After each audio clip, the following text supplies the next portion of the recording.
अभी तो ढेर हिंदू हैं जो एक ही राग अलाप रहे हैं 70 सालों से, 70 सालों से नहीं, पीछे करीब करीब 600-700 सालों से, कि हिंदू मुस्लिम सिख ईसाई सब हैं भैया, भाई भाई।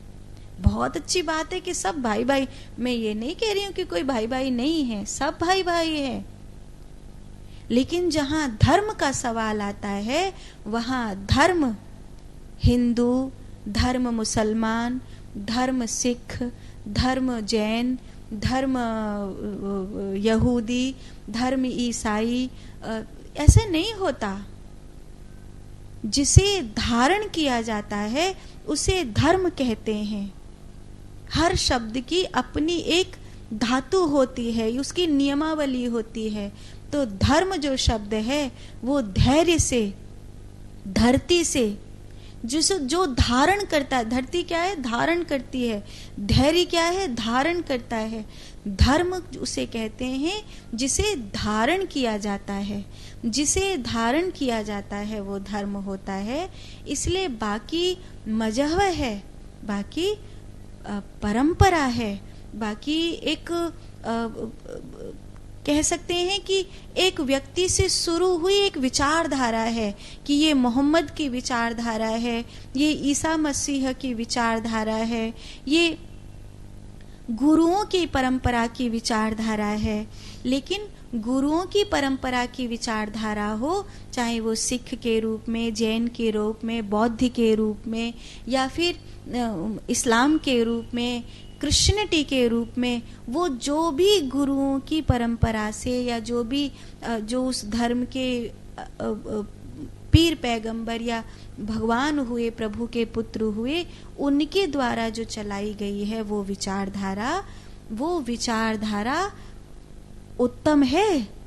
लेकिन उसके लिए धर्म बदलने की जरूरत नहीं है, क्योंकि धर्म तो सनातन ही है। विचारधारा को जब से धर्म बना दिया तब से फसाद आरंभ हुआ, तब से झगड़ा आरंभ हुआ, और ये झगड़ा इतना बड़ा हो गया कि फिर देखते देखते देखते देखते लोग भूल ही गए कि हम विचारधारा को धर्म मान करके लड़ रहे हैं। आप किसी चीज को कुछ मानकर लड़ेंगे, जैसे ये यहाँ पर लोहे का कोई ग्लैट का कोई आभूषण रखा था। ऐसे कहते हैं ना, कई दुकानों पे लिखा रहता है कि सोने से कम नहीं और खो जाए तो गम नहीं। माने दिखता तो बिल्कुल सोने जैसा है, पर आप उसको खरीद लो और उसको आप बढ़िया से डिब्बी में सजाकर सुनार के पास बेचने के लिए जाओ तो उसकी आपको कीमत थोड़ी मिलेगी। हाँ, बाजार में आप पहन के जाओगे तो आपको वैल्यू सोने वाली मिल जाएगी कि देखो भाई सोने का गहना पहन करके आए हैं, लेकिन सुनार के पास उसकी कीमत नहीं मिलेगी। ऐसे ही आपने विचारधारा को धर्म मान लिया, तो विचारधारा को धर्म मानने के कारण यहाँ आप अपने धर्म पर अड़ने वाले धर्मवीरू, कट्टरपंथी आदि कहलाए जा सकते हैं।